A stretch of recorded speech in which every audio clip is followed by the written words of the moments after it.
Hello, everybody, and welcome to Early Access Podcast, episode 19. I am your host, Angelo, and it's been a pretty slow couple of days, I'm not going to lie. As you can see, the title of this episode is Mortal Kombat X Happened. So, that's what I've done for the past, 2 days. Mortal Kombat X came out yesterday. I know it's not an indie game or early access game, but I'm a fighting game fan at heart, so I just played a whole lot of Mortal Kombat X. I did play a couple other games, but if you're interested in Mortal Kombat, go check it out. A lot of new characters, a lot of fun.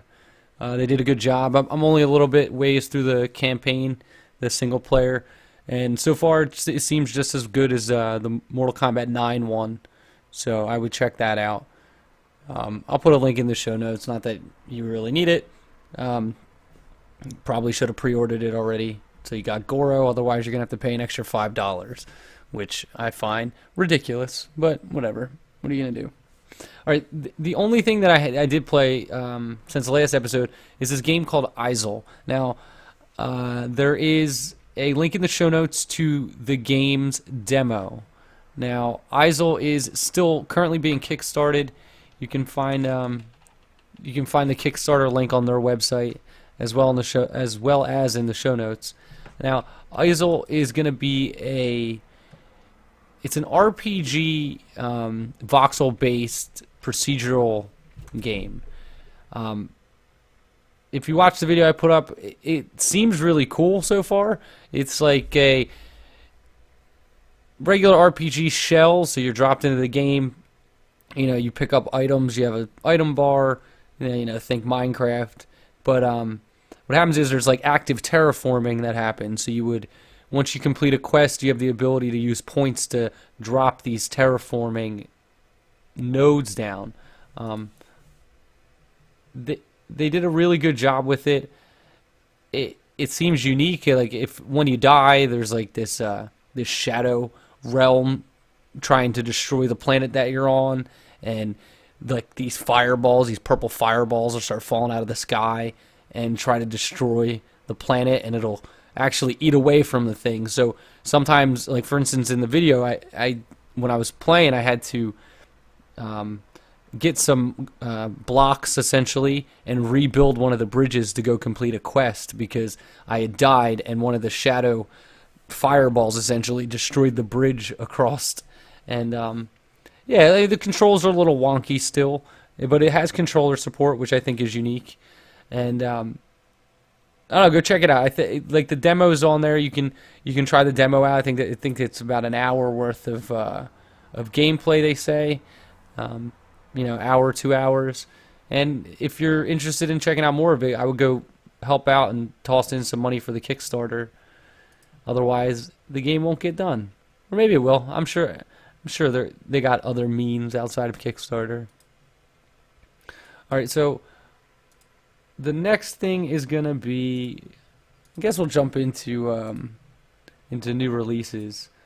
I mentioned I played the Titan Souls demo that came out. I haven't picked it up yet. I've been too busy playing Mortal Kombat, like I said. Titan Souls, I know I just talked about it. I've been keeping my eye on the reviews. 152 reviews, 85%, very positive. It's $14.99. Just came out, and there's a collector's edition. I'm not exactly sure what you get in the collector's edition. So give me 1 second, and I will find out if it tells you. Here we go. So if you get the collector's edition, you get desktop backgrounds, a full original soundtrack, a digital map, and art book. So that's all right. I mean, it's $19.99 for that. So if you want the soundtrack, I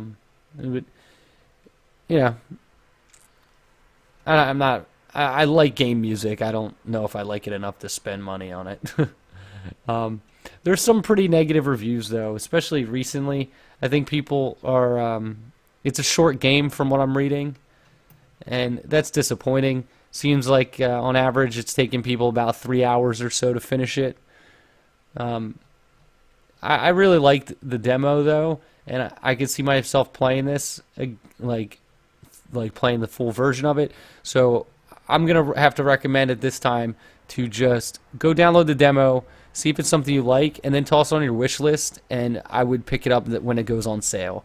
Probably sometime during the Steam Summer Sale or the Christmas sale, it'll drop in price. But only one other game, and that's not an early access game, but only one early access game came out since the last episode, and this game is this game called Escape Machines. Now, this is less than $5. It's 15% off, so it's like $4.25. And it says that it's a single multiplayer co-op adventure shooter. Artificial intellect and robots fight against their creators. You must take control of the robots and save people. So it's only got 2 reviews. They're both positive. It seems like a cool little RPG. I'm assuming it's a twin-stick shooter. I'm not 100% positive on that. Let me scrub through the video real quick. Yeah, it looks like it's a 2D, a twin-stick shooter. RPG elements. Looks like it's wave-based from what I can tell. But for less than $5, I would go watch a video and see if it's something you like. If not, I'll pick it up. I'll probably have a video up soon. Alright, so a couple big updates this week. I'm going to start with this one. It's for this game called Nightside. Nightside came out at the beginning of April. It is a real-time strategy game, so think StarCraft, like indie StarCraft. And it's $10. It's only got 7 reviews. The problem with this is that I'm assuming a lot of people aren't going to play this game out of the gate because it's multiplayer. And with most multiplayer early access games, unless they have a really big following beforehand, it's really tough to get people behind it because, when you log in, no one's playing the game. Like, for instance, I'm going to Steam chart it real quick and see how many people are playing it right now. Yeah, see, there's like nobody playing it right now. And the peak of people that have played it is 2. That's the all-time peak is 2. So I don't know if it's multiplayer heavy or not, but if it is, I mean, you're not playing this game. And I have a feeling that it's not far enough along to warrant the single player stuff yet. So I might pick it up. I might reach out to them and just try to get a copy to review because I'm not a fan of real-time strategy games as it is, and I can't see myself spending $10 to play a game that I know I would rather play the multiplayer of.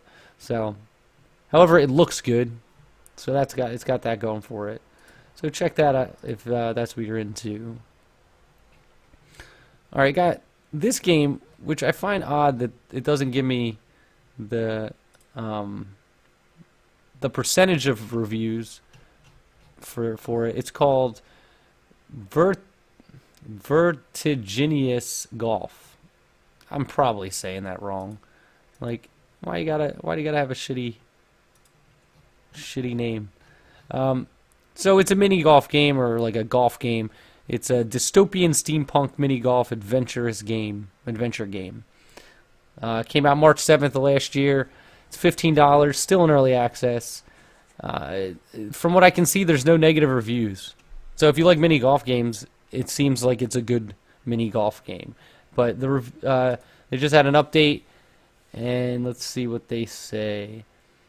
Keep cool. 2 years of development. They're excited to reveal that it will be launching on May 6th. So there you go. After 2 years of development, you're finally going to get a full game. And nothing's better than when early access games finally release. It just proves that the concept of early access actually works. Because, some of them don't work. And it's nice to see a game getting released. So I would wait until May 6th and contribute to the full release of that game if you like mini golf games. All right, the latest update I grabbed is for the Battle Royale style survival game down to 1. And this is a big update for them because they just moved over to the Unity 5 engine. So that allowed them to give a lot of optimization, changes, improvements, additions, blah, blah, blah. Tons of bug fixes. There's a lot of stuff that they did. I'm excited for these guys. I think I haven't played it since it moved to the Unity engine. It just happened a couple days ago.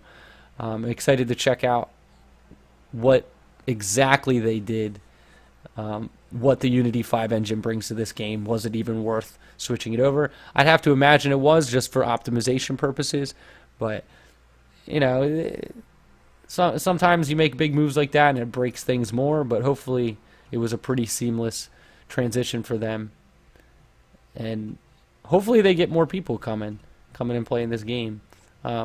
Just for reference, Down 2-1 is, it's actually 50% off right now until April 20th, which is good. They needed it. They need people playing this game, so I would totally go pick this up for. It's $7.50 right now. I think it's fun enough to get $7.50 out, especially if you start following the community. The people are constantly putting stuff on. They also have weekly tournaments that they've been running, so I would go check it out. I like this game. It's fairly positive. They got a lot of reviews now. They're at 155 reviews and 71% positive, but I'm sure a lot of those are from the beginning when that game first came out and there wasn't a lot of people playing it. Let me see if I can find it on Steam charts. Yeah, I mean, they've had a peak of 51 players, and right now they're looking at about 5. So they're pulling enough people to run full games. So I think it's worth checking out if you like, survival. If you like battle royale modes, 10-person plus people running around collecting guns and trying not to die first, basically. All right, so it's going to move us into the last topic, and it's coming soon. I grabbed a game that's coming out this month. There's a couple other games on my list, but they come out way further down the line. And wanted to keep this one short because I'm not feeling too well. So the last game I got for you guys is a game coming out, Commander Cool 2. Now, this is a four-player local co-op retro-styled adventure game. No price point yet because it hasn't been released. It looks like a side-scrolling platformer shooter. Little cartoony art style. It looks cute. Again, though, with the local co-op, I don't get it. I don't know about you guys, but me personally, I don't invite a bunch of people over to sit around my computer and play a video game. I just don't understand the local co-op stuff. Unless they plan on porting this to consoles or something, I just don't get it. Yeah, maybe it's me. Maybe I just don't know. But I just don't get it. But that's going to do it for this episode. Thanks for checking this one out. Sorry it's so short. I just need to get to bed. I got work in the morning. As usual, check out earlyaccesspodcast.com. Click through the Amazon banner at the top of the page. Helps support the show. Check out Early Access Podcasts on YouTube. Follow me on Twitter at Early Access Podcast, and check out the Patreon at Early Access Podcast on Patreon, and become a patron and support the show. Until next time, I'll see you guys on Monday.